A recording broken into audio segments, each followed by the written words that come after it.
Friends, যারা দেশ এবং দেশের বাইরে থেকে আমার এই ভিডিওটি দেখছেন সবাইকে ইউটিউব চ্যানেল এনআরবি গার্ডেনে সুস্বাগত। বন্ধুরা, আজ আমি আপনাদের মাঝে আলোচনা করব এই বৃষ্টির ভিতরে লেবু গাছের কী পরিচর্যা করতে হয়।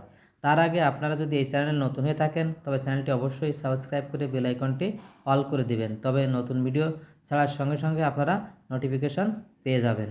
বন্ধুরা, দেখুন এই বৃষ্টির ভিতরে লেবু গাছের কী অবস্থা হয়েছে। আমি এই লেবু গাছটি হাফ ড্রামের ভিতর লাগিয়েছি এবং কত সুন্দর সুন্দরভাবে এই লেবুগুলো দাঁড়িয়ে আছে দেখুন। কিন্তু বন্ধুরা, এই লেবু গাছটিকে এভাবে দেখতে শুধু শুধু হয় না, এর একটা পরিচর্যা অবশ্যই দরকার আছে।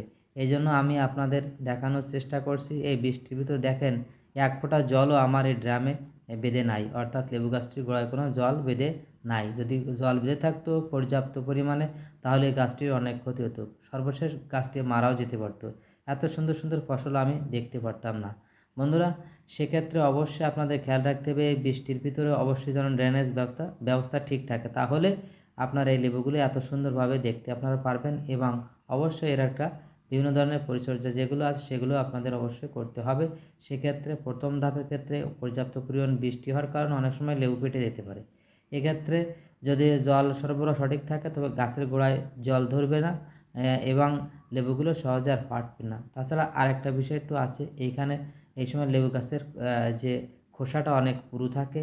এই ক্ষেত্রে একটি ট্রিটমেন্ট হচ্ছে ব্রোন স্প্রে করতে হবে, অর্থাৎ প্রতি লিটার জলে 2 মিলিগ্রাম করে ব্রোন স্প্রে করলে আপনার এই লেবুর যে খোসাটা এটা সফটনেস আসবে এবং সহজে ফেটে যাবে না।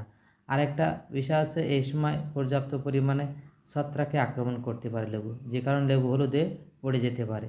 সেক্ষেত্রে অবশ্যই যে সময় বৃষ্টি না আসবে, কমপক্ষে 1 থেকে 2 ঘন্টা যে সময় বৃষ্টি না হবে সেই সময় অবশ্যই আপনারা ছত্রাকনাশক স্প্রে করতে পারেন, অর্থাৎ প্রতি লিটার জলে 2 মিলিগ্রাম করে এই ছত্রাকনাশক স্প্রে করলে আপনারা সঠিক একটা ফল পাবেন। দেখেন আমার এই গাছটিতে সুন্দরভাবে স্প্রে করা আছে এবং কীটনাশক স্প্রে করা আছে, যে জন্য আমার এই গাছে কোনো ধরনের সমস্যার সৃষ্টি হয় না। এত বৃষ্টির ভিতরেও আমার গাছটি কত তরতাজা আছে এবং লেবুগুলোও সুন্দরভাবে আছে। একটি লেবুতেও কোনো ধরনের ছত্রাক লাগেনি এবং লেবু ফেটেও যায়নি। বন্ধুরা, আমি যে পদ্ধতিগুলো আপনাদের বললাম এই পদ্ধতি যদি আপনারা অবলম্বন করতে পারেন তবে অবশ্যই এর ফলাফল পাবেন।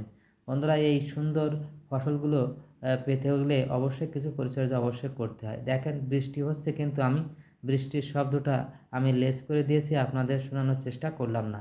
এই পদ্ধতি অবলম্বন করে অবশ্যই আপনারা আমার মতো এরকম সুন্দর একটি লেবু গাছের চেহারা পেতে পারেন এবং সুন্দর সুন্দর ফসল পেতে পারেন।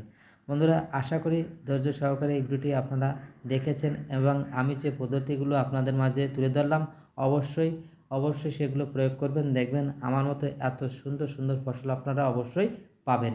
বন্ধুরা, আমি যে লেবুটি আপনাদের দেখানোর চেষ্টা করলাম এটি কিন্তু দার্জিলিং কমলা। এই কমলাটি সহজে পর্যাপ্ত পরিমাণে হয় না, কিন্তু পরিচর্যা করলে অবশ্যই আপনারা আমার মতো এত সুন্দর সুন্দর ফসল পাবেন। আশা করি আপনারা আমি যে পদ্ধতিটি বললাম এই পদ্ধতি অবশ্যই অবলম্বন করবেন, তাহলে আপনারা তো সুন্দর সুন্দর ফসলগুলো অবশ্যই পাবেন। বন্ধুরা, আমার এই ভিডিওটি যদি ভালো লাগে তবে অবশ্যই লাইক, কমেন্টস ও সাবস্ক্রাইব করে আমাকে উদ্বুদ্ধ করবেন। ধন্যবাদ সবাইকে।